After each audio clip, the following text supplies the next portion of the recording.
সত্যি করে বলতো মা, জামাই কি আবার কোনো কাণ্ড ঘটিয়েছে?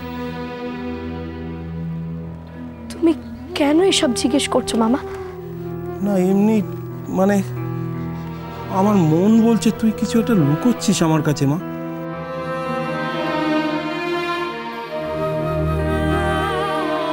আমাকে ছুঁয়ে বল, তুই শুধু অমরকে অতিথি হিসেবে যত্ন করেছিস?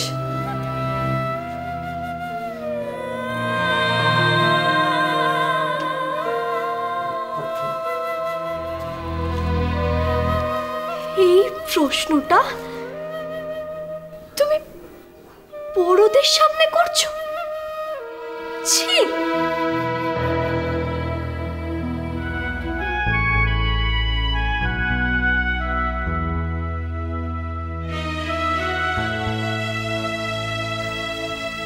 ভয় পাচ্ছ নাকি? ভয় পেও না, আমি তোমার পাশেই আছি।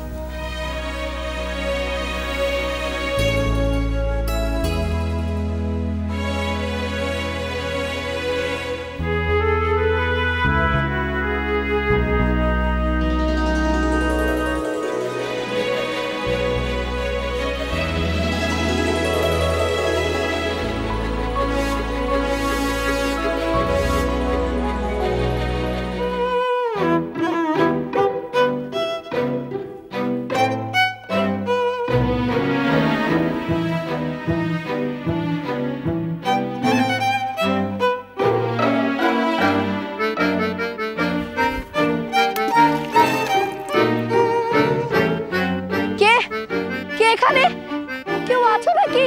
কে?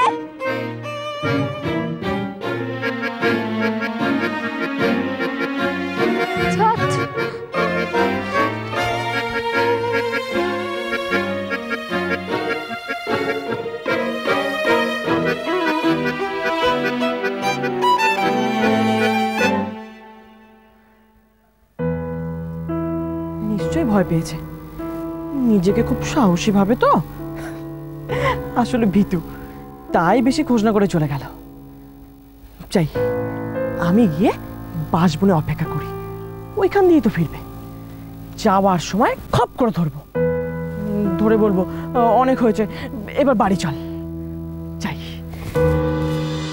আমি কিন্তু বলে দিলাম, অন্তত 15 দিন না থাকে আমি ফিরবো না।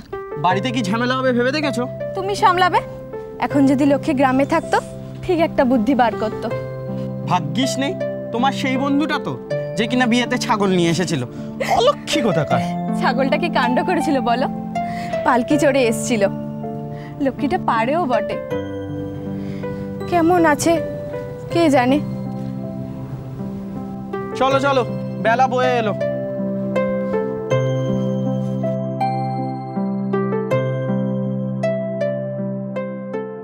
রাধা, আর নিশ্চিন্ত হয়ে বসে থাকলে আমাদের চলবে না। ননি, ভাই আমার, বুঝতে পেরেছো তো বিষ্টু বাবু ঠিক কোন চুলোয় গেছে?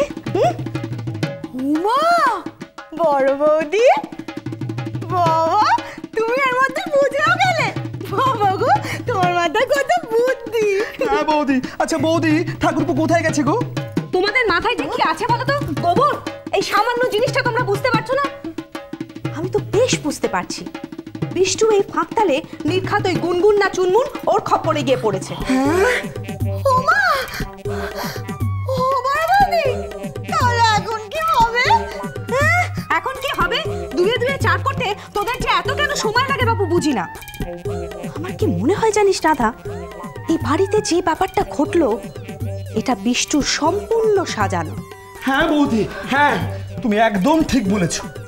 এইবার আমি বুঝতে পারছি ঠাকুরপো ইচ্ছে করে বদনাম দিয়ে আমাদের ছোটকে বাড়ি থেকে বার করে দিল, আর তারপরে গিয়ে ভিড়লো ওই শাকচুনির কাছে। শোনো, এটা কিন্তু বাড়ির সকলকে জানাতে হবে। হ্যাঁ, কিন্তু আমাদের কথা কেউ বিশ্বাস করবে কেন? আমরা কি কেউ দেখেছি যে বিষ্টু ওই শাকচুনির কাছে গেছে বলো?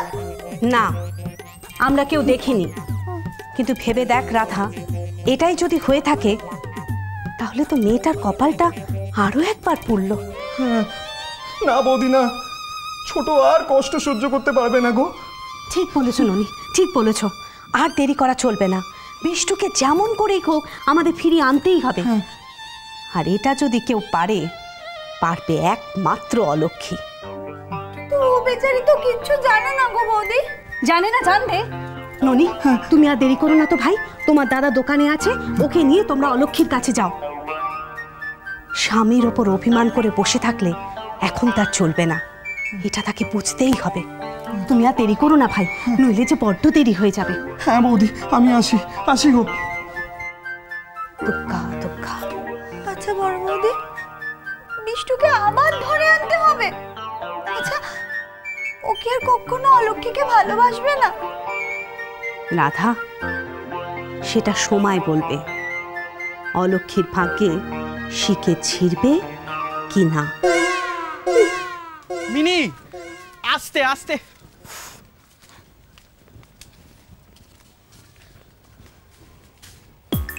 কে কে ওখানে? এ শুনছো? দেখো কে যেন লুকিয়ে আছে। যদি ধরা টরা পড়ে যায় সর্বনাশ হবে। শেষকালে শ্বশুর বাড়িতে মান সম্মানটা যাবে। ওই কে কে এখানে? কি করছিস? চাদরটা খোল, খোল বলছি তোকে চাদরটা। লক্ষ্মী গ্রামে নেই তো, থাকলে বুঝতো। আমি খুলছি চাদরটা। এই চাদর খোল।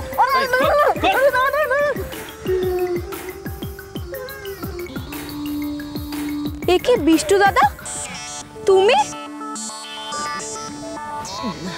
এক্ষুনি তোমার আর লক্ষ্মীর কথাই হচ্ছিল। লক্ষ্মী এসছো তো?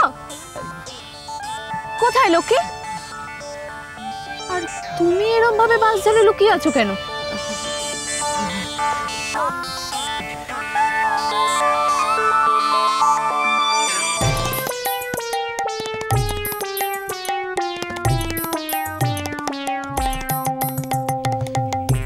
এ কি গো বিষ্টু দাদা, তোমার কি হয়েছে?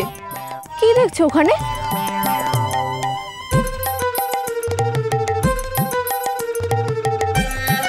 ওমা, লক্ষ্মী! উঠুন উঠুন উঠুন। কে আপনি? হ্যাঁ, কে আপনি? খাটের তলায় লুকিয়ে কি করছিলেন? কে আপনি? কিছুতেই ধরা দেওয়া যাবে না। মা আমাকে এইভাবে টেনে বের করে আনলে, আমি তো আমার হাত বাসনা ধরছিলাম। কিন্তু কে আপনি? ওরকম ভাবে মুখ লুকিয়ে রেখেছেন কেন? সংসার সুখের হয় রমণী